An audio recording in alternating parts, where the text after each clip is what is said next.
The Fur Country by Jules Verne. Chapter 10. The Kamtchatka Current. We can readily imagine the reception given to Kalumah by all at the fort. It seemed to them that the communication with the outer world was reopened. Mrs Mac Nab, Mrs Rae, and Mrs Joliffe overwhelmed her with caresses, but Kalumah's first thought was for the little child.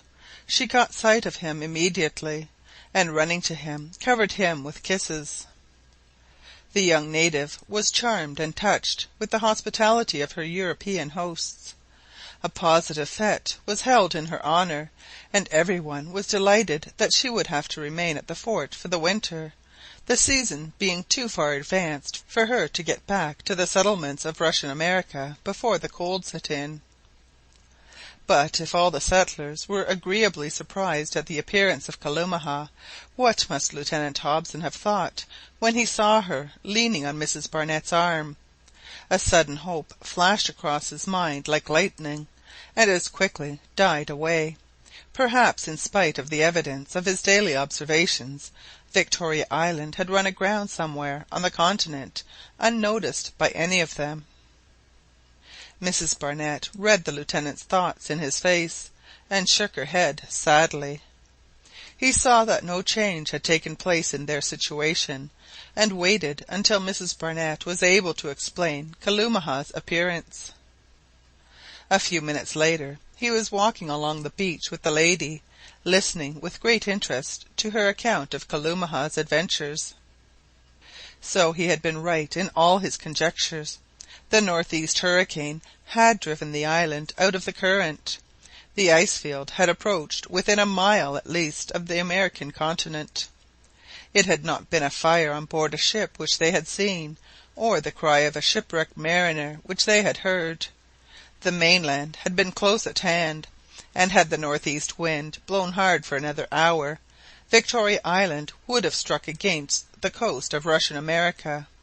And then, at this crucial moment, a terrible wind had driven the island away from the mainland back to the open sea, and it was again in the grasp of the irresistible current, and was being carried along with a speed which nothing could check, the mighty southeast wind aiding its headlong course, to that terribly dangerous spot where it would be exposed to contrary attractions, either of which might lead to its destruction, and that of all the unfortunate people dragged along with it. For the 100th time the lieutenant and Mrs Barnett discussed all the bearings of the case, and then Hobson inquired if any important changes had taken place in the appearance of the districts between Cape Bathurst and Walrus Bay. Mrs Barnett replied that in some places the level of the coast appeared to be lowered, and that the waves now covered tracts of sand which were formerly out of their reach. She related what had happened at Cape Esquimaux, and the important fracture which had taken place at that part of the coast. Nothing could have been less satisfactory. It was evident that the ice field forming the foundation of the island was breaking up. What had happened at Cape Esquimaux might at any moment be reproduced at Cape Bathurst. At any hour of the day or night the houses of the factory might be swallowed up by the deep, and the only thing which could save them was the winter, the bitter winter which was fortunately rapidly approaching.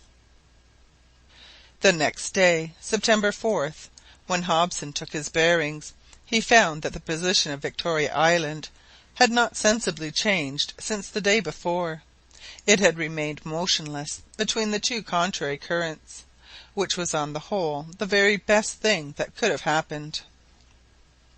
"If only the cold would fix us where we are, if the ice wall would shut us in, and the sea become petrified around us," exclaimed Hobson, "I should feel that our safety was assured. But we are 200 miles from the coast at this moment, and by venturing across the frozen ice fields we might perhaps reach either Russian America or Kamtchatka. Winter, winter at any price, let the winter set in, no matter how rapidly." Meanwhile, according to the lieutenant's orders, the preparations for the winter were completed. Enough forage to last the dogs the whole of the polar night was stored up.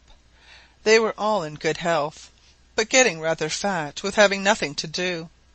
They could not be taken too much care of, as they would have to work terribly hard in the journey across the ice after the abandonment of Fort Hope. It was most important to keep up their strength, and they were fed on raw reindeer venison, plenty of which was easily attainable. The tame reindeer also prospered. Their stable was comfortable, and a good supply of moss was laid by for them in the magazines of the fort.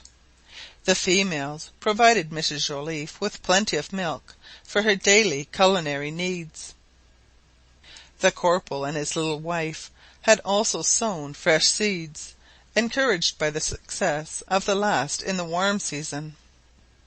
The ground had been prepared beforehand for the planting of scurvy grass and Labrador tea. It was important that there should be no lack of these valuable antiscorbutics. The sheds were filled with wood up to the very roof. Winter might come as soon as it liked now, and freeze the mercury in the cistern of the thermometer. There was no fear that they would again be reduced to burn their furniture as they had the year before. Mac Nab and his men had become wise by experience, and the chips left from the boat building added considerably to their stock of fuel.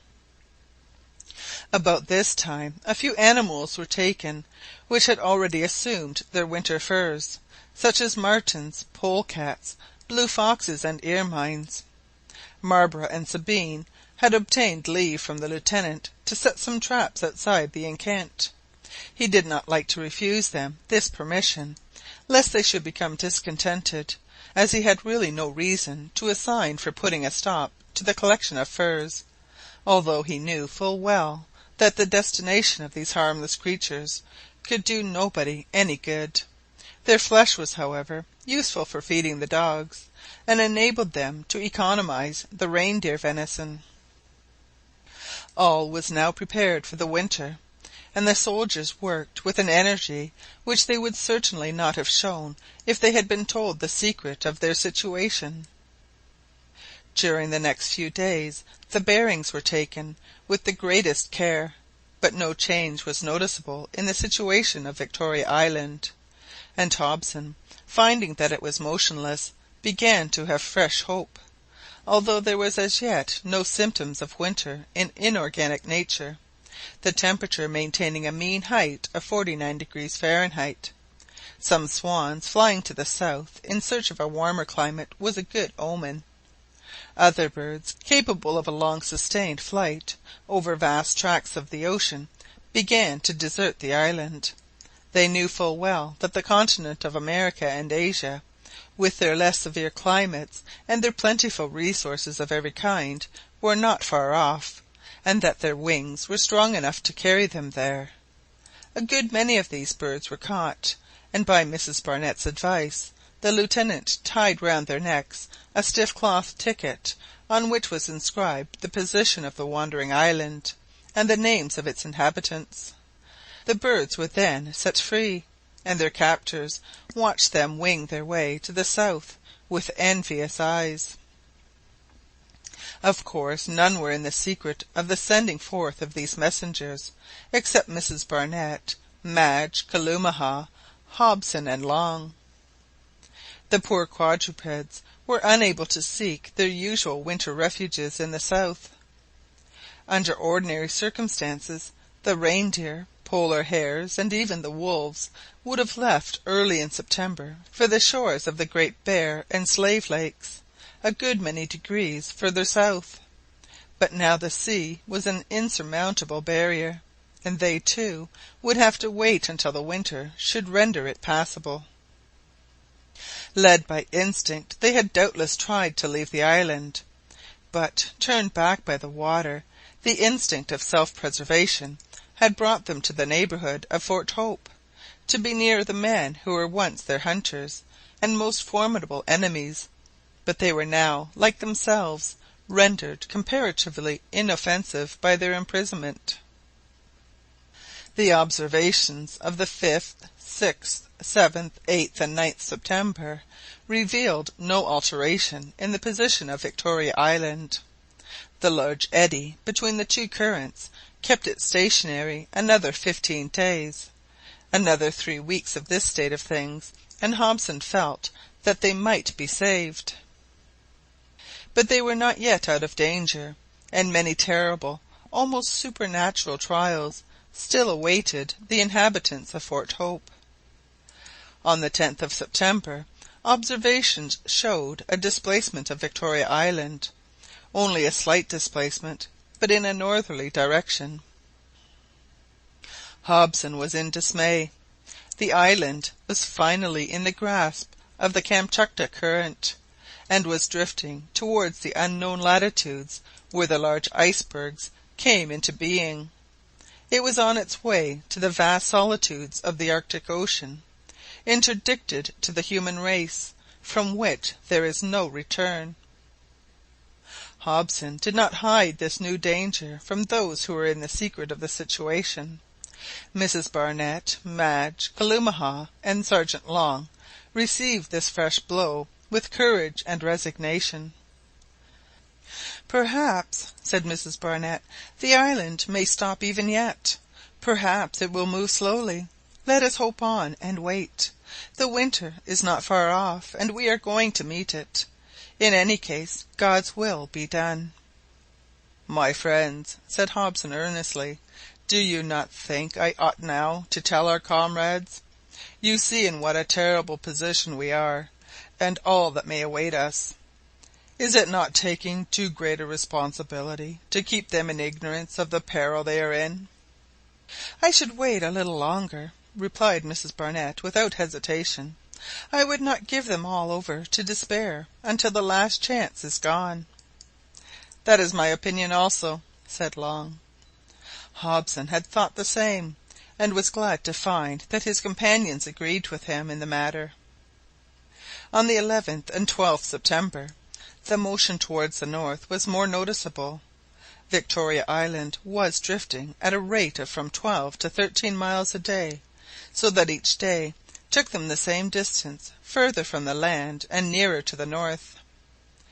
They were, in short, following the decided course made by the Kamtchatka Current, and would quickly pass that 70th degree which once cut across the extremity of Cape Bathurst, and beyond which no land of any kind was to be met with in this part of the Arctic Ocean. Every day Hobson looked out their position on the map, and saw only too clearly to what awful solitudes the wandering island was drifting. The only hope left consisted, as Mrs Barnett had said, in the fact that they were going to meet the winter. In thus drifting towards the north, they would soon encounter those ice-cold waters, which would consolidate and strengthen the foundations of the island. But if the danger of being swallowed up by the waves was decreased, would not the unfortunate colonists have an immense distance to traverse to get back from these remote northern regions? Had the boat been finished, Lieutenant Hobson would not have hesitated to embark the whole party in it.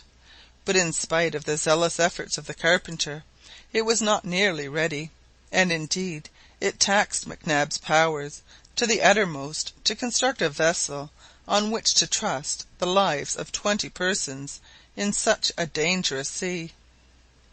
By the 16th September, Victoria Island was between 73 and 80 miles north of the spot where its course had been arrested for a few days between the Bering and Kamtchatka Currents. There were now, however, many signs of the approach of winter. Snow fell frequently and in large flakes. The column of mercury fell gradually. The mean temperature was still 44 degrees Fahrenheit during the day, but at night it fell to 32 degrees. The sun described an extremely lengthened curve above the horizon, not rising more than a few degrees even at noon, and disappearing for 11 hours out of every 24. At last, on the night of the 16th September, the first signs of ice appeared upon the sea in the shape of small isolated crystals like snow. which stained the clear surface of the water, as was noticed by the famous explorer Scoresby. These crystals immediately calmed the waves, like the oil which sailors pour upon the sea to produce a momentary cessation of its agitation. These crystals showed a tendency to weld themselves together, but they were broken and separated by the motion of the water as soon as they had combined to any extent. Hobson watched the appearance of the young ice with extreme attention. He knew that 24 hours would suffice to make the ice crust 2 or 3 inches thick, strong enough in fact to bear the weight of a man. He therefore expected that Victoria Island would shortly be arrested in its course to the north.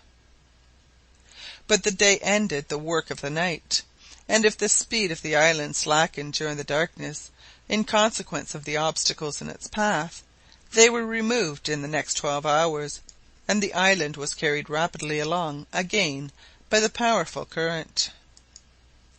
The distance from the northern regions became daily less, and nothing could be done to lessen the evil. At the autumnal equinox of the 21st of September, the day and night were of equal length, and from that date the night gradually became longer and longer. The winter was coming at last, but it did not set in rapidly or with any vigour. Victoria Island was now nearly a degree further north than the 70th parallel, and on this 21st September a rotating motion was the first time noticed, a motion estimated by Hobson at about a quarter of the circumference. Imagine the anxiety of the unfortunate lieutenant. The secret he had so long carefully kept was now about to be betrayed by nature to the least clear-sighted. Of course the rotation altered the cardinal points of the island. Cape Bathurst no longer pointed to the north but to the east. The sun, moon, and stars rose and set on a different horizon, and it was impossible that men like Mac Nab, Rae, Marbre, and others, accustomed to note the signs of the heavens, could fail to be struck by the change, and understand its meaning. To Hobson's great satisfaction, however, the brave soldiers appeared to notice nothing. The displacement with regard to the cardinal points was not, it was true, very considerable, and it was often too foggy for the rising and setting of the heavenly bodies to be accurately observed. Unfortunately, the rotation appeared to be accompanied by an increase of speed. From that date Victoria Island drifted at a rate of a mile an hour. It advanced further and further north, further and further away from all land. Hobson did not even yet despair, for it was not in his nature to do so, but he felt confused and astray, and longed for the winter with all his heart. At last the temperature began to fall still lower. Snow fell plentifully on the 23rd and 24th September, and increased the thickness of the coating of ice on the sea. Gradually the vast ice field was formed on every side. The island in its advance continually broke it up, but each day it became firmer and better able to resist. The sea succumbed to the petrifying hand of winter, and became frozen as far as the eye could reach, and on September 27th, when the bearings were taken, it was found that Victoria Island had not moved since the day before. It was imprisoned in a vast ice field. It was motionless in longitude 177 degrees 22 minutes, and latitude 77 degrees 57 minutes, more than 600 miles from any continent. End of chapter 10.